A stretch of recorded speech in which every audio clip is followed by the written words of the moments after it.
आज से लगभग 5000 वर्ष पहले द्वापर युग के बाद जब कलयुग की शुरुआत हुई, तब त्रिदेव सहित सभी देवताओं ने पृथ्वी से दूरी बना ली, क्योंकि ये युग देवताओं के आगमन से बिल्कुल परे है।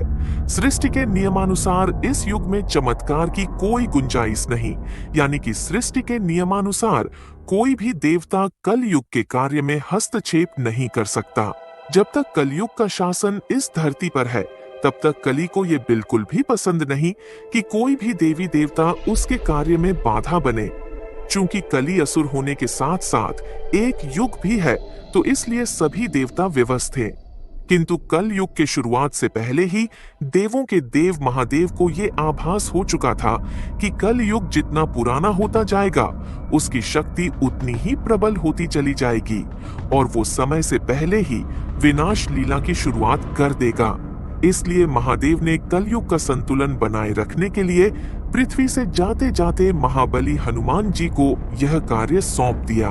महादेव ने हनुमान जी को कहा कि वे श्री राम नाम का प्रचार करें, जिससे कि कलयुग के साथ साथ हनुमान युग भी प्रारंभ हो जाए, जिससे कि कलयुग सदैव नियंत्रण में रहे।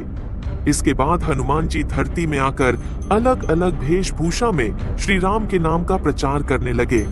इसके बाद जगह जगह श्री राम मंदिर बनने शुरू हो गए और ये वही समय काल था जब श्री राम के साथ साथ हनुमान जी की भी पूजा आरंभ हो गई। इसके बाद हर जगह श्री राम मंदिर के साथ साथ हनुमान मंदिर भी बनने शुरू हो गए।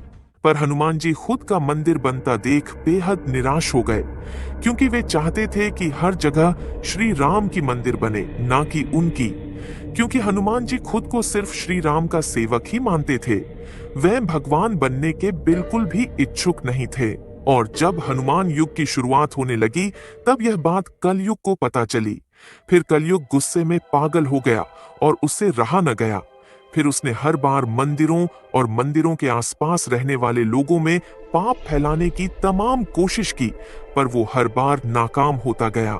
फिर उसे पहली बार हनुमान जी की ताकत का एहसास हुआ। कली समझ गया कि किसी भी मंदिर या मंदिर के आसपास उसकी माया का कोई असर नहीं होने वाला, और फिर उसने बेहद शातिर तरीके से मंदिरों से मिलो दूर रह रहे इंसानों के अंदर मंदिरों के प्रति घृणा की माया फैला दी।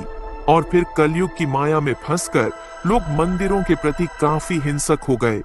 फिर लोग मंदिरों को तोड़ने के साथ साथ साधु संतों को भी दंडित करने लगे।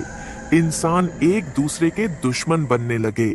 उस वक्त हनुमान जी श्री राम के ध्यान में लीन थे, लेकिन जब उन्हें कलयुग के इस दुस्साहस का आभास हुआ, तो हनुमान जी काफी क्रोधित हो उठे और कली यानी कि कलयुग की तलाश में निकल पड़े।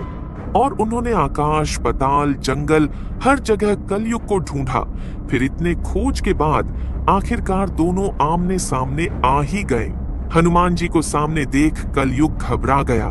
फिर उसने अपने शक्तियों से हनुमान जी पे अंधाधुंध प्रहार करना शुरू कर दिया, लेकिन कलयुग के शक्तियों का हनुमान जी पे कोई असर न हुआ। और फिर कलयुग ने अपनी माया दिखाई और हनुमान जी पे हावी होने की कोशिश की।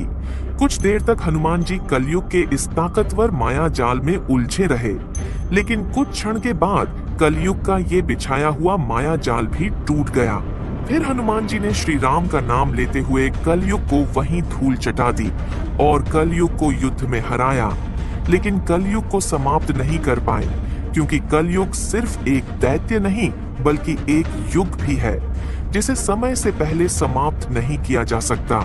फिर कलयुग वहां से गायब होकर कहीं छिप गया और उसी समय से हनुमान जी और कलयुग के बीच ऐसे ही तमाम युद्ध होते चले आ रहे हैं। हर बार हनुमान जी ने कलयुग को शिकस्त दी। इसलिए बुराई कुछ समय के लिए अच्छाई पे हावी जरूर होती है, पर अंत में जीत सच्चाई की ही होती है। और हनुमान जी के इन्हीं प्रयासों से ही अब तक कलयुग समय से पहले घोर कलयुग लाने में विफल रहा, वरना अब तक तो कलयुग धरती पर विनाश लीला रच चुका होता। यदि आज धरती में कहीं अच्छे कर्म हो रहे हैं, यदि कहीं ईमानदारी है, यदि कहीं सच्चाई है, तो वो हनुमान जी की ही देन है। और इसलिए हनुमान जी को कलयुग का देवता भी कहा जाता है, क्योंकि इस कलयुग में एक हनुमान जी ही है जो सच्चे लोगों का सहारा है।